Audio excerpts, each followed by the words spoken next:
here. There's massive sensitivity about the language of reparation and liability, but there is a responsibility. It's a moral responsibility to help countries deal with this. It's complex. There are a range of finance mechanisms that are needed, insurance being one of them, but there has to be, firstly, an acknowledgement that loss and damage is as important a part of this discussion as mitigation and adaptation.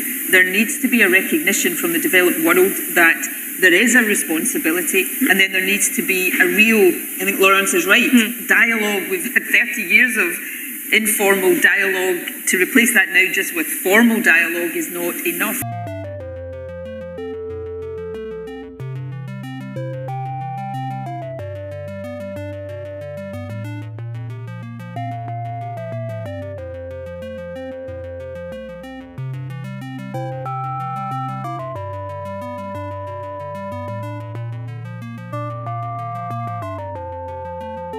Could you not have done what you needed to do remotely?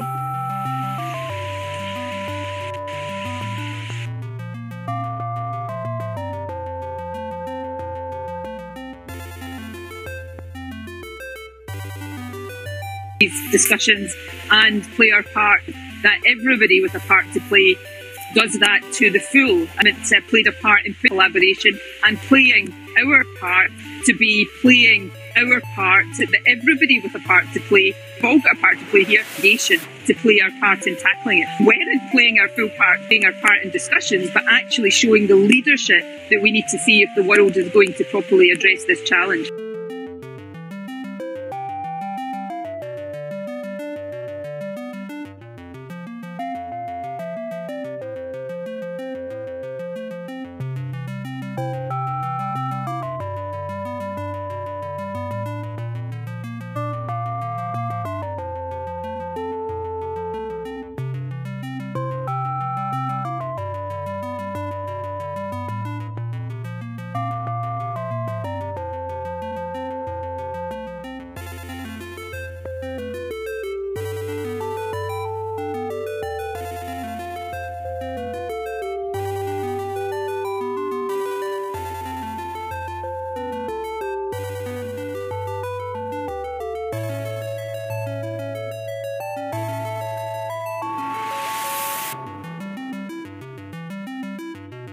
I want to start really by getting your impression of just one quick thing. Yesterday, when that family photo was taken of the leaders, there were 110 of them.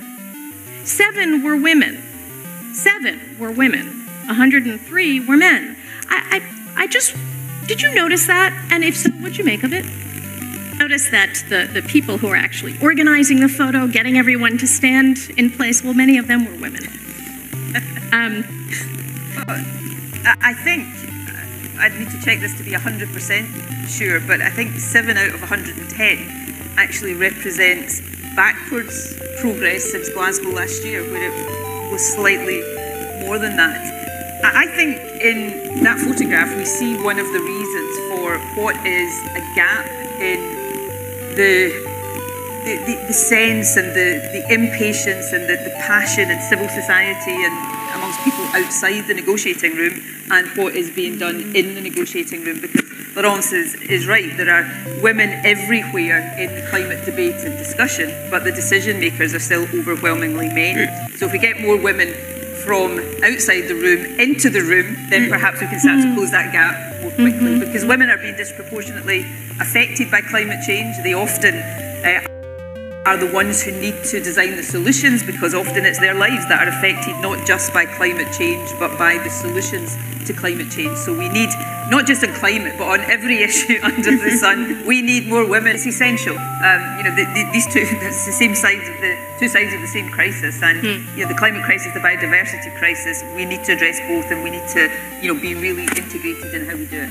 Scotland is making real progress. We've got very stretching emissions reduction targets. We're leading the way in discussions on loss and damage, for example, but we need to challenge ourselves to go further, faster. The progress since Glasgow has probably not been what everybody would have hoped for because of world events since then. So it's really vital that here in Egypt there is a refocusing of everybody's mind and a raising of everybody's ambition, because time is running out on climate and we need to act. Well, in two ways. Firstly, we're announcing further financing for loss and damage today, an additional £5 million to help countries deal with the gender impact of loss and damage.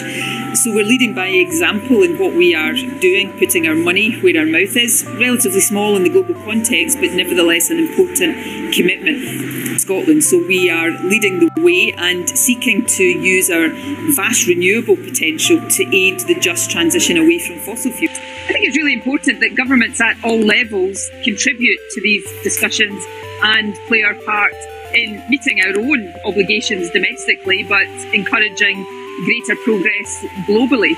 Scotland is the European co-chair of an organisation called the Under 2 Coalition, which brings together devolved governments like mine with states, regions across the world.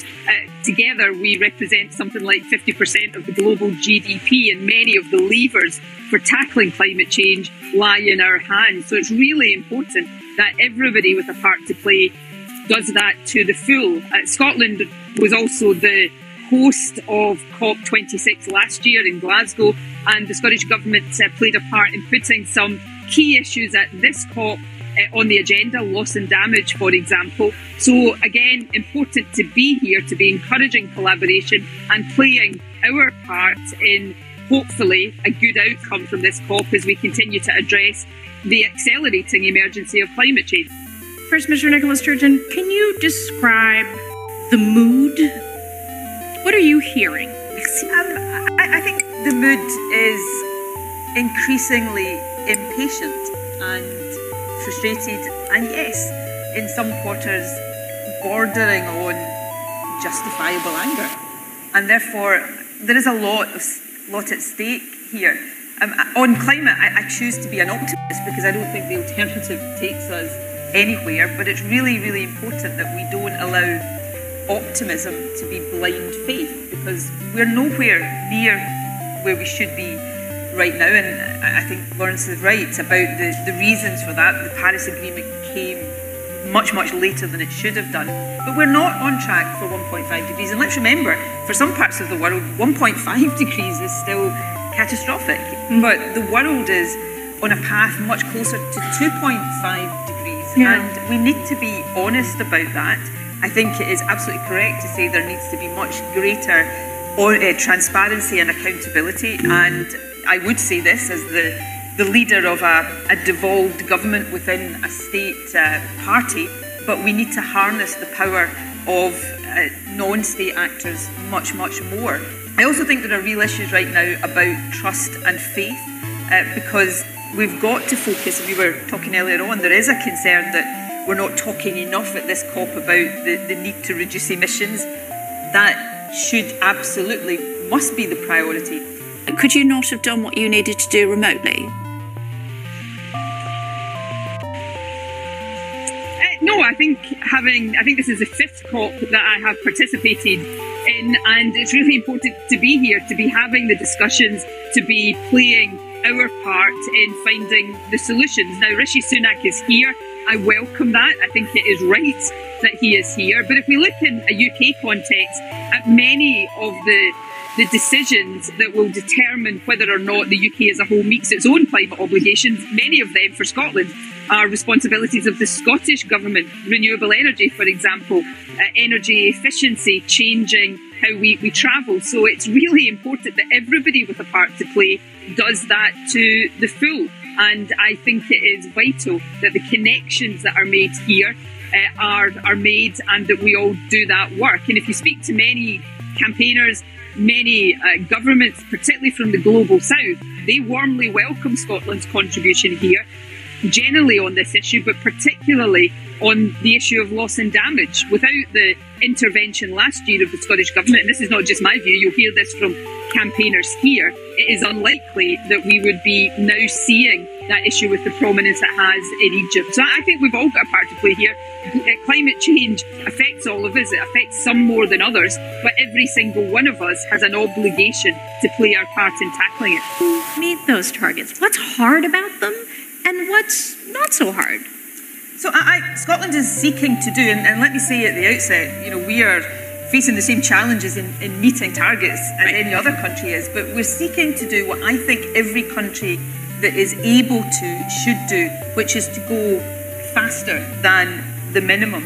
So Scotland, first, I just wanted to come in on that point because it is about climate justice. I was at a similar event to this yesterday with Mia Mottley, the Prime Minister of Barbados, and she made the point that she would rather not exploit natural gas, but unless the developed world provides the finance for countries like hers to develop and to find the solutions to the issues they're dealing with, she's left with no choice. So this is not just a question for African countries or Caribbean countries. This is actually one of the choices the developed rich world has to make. Are we going to give the developing world the choices to make that then are consistent with tackling the climate emergency, or again are we going to leave them with only an invidious choice to make? Ask you, what about gas in the North Sea? Should that be developed further, given the demand? We cannot. We absolutely cannot go on with unlimited extraction of fossil fuels. And, I make this point in Scotland, and because of the history of Scotland with oil and gas, it is not uncontroversial at times. But, my government doesn't hold the decision-making about licensing in the North Sea, but I don't think we can just go on with fossil fuels. We need to move away. We talk about these, complicated terms and concepts. I mean, this is a really fundamental question of climate justice. Countries that have not caused climate change, countries that are already deeply indebted, that are suffering disproportionately the impacts of climate change, and these are impacts now that are embedded in. We can't mitigate them out, and are expected to deepen their own indebtedness and trying to deal with them on their own, and therefore the rich world has a responsibility here. There's massive sensitivity about the language of reparation and liability, but there is a responsibility. It's a moral responsibility to help countries deal with this. It's essential. These two, it's the same sides of the two sides of the same crisis, and the climate crisis, the biodiversity crisis. We need to address both, and we need to be really integrated in how we do it.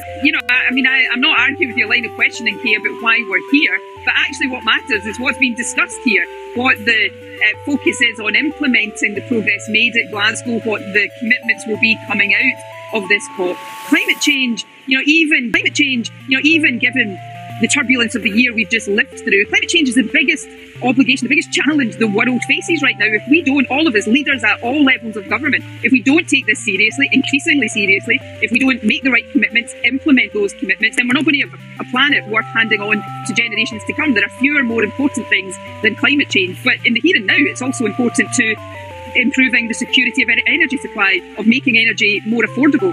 That is actually how we save the planet as well. So I think there would be more pertinent questions, I think, to ask of people like me and Susan Aitken if we weren't playing our full part in discussions like this, and not just playing our part in discussions, but actually showing the leadership that we need to see if the world is going to properly address this challenge. My viewers and your constituents might say what is important is the cost of living crisis, and it's costing money to send you and others, the Glasgow City Council, etc., and also the carbon footprint.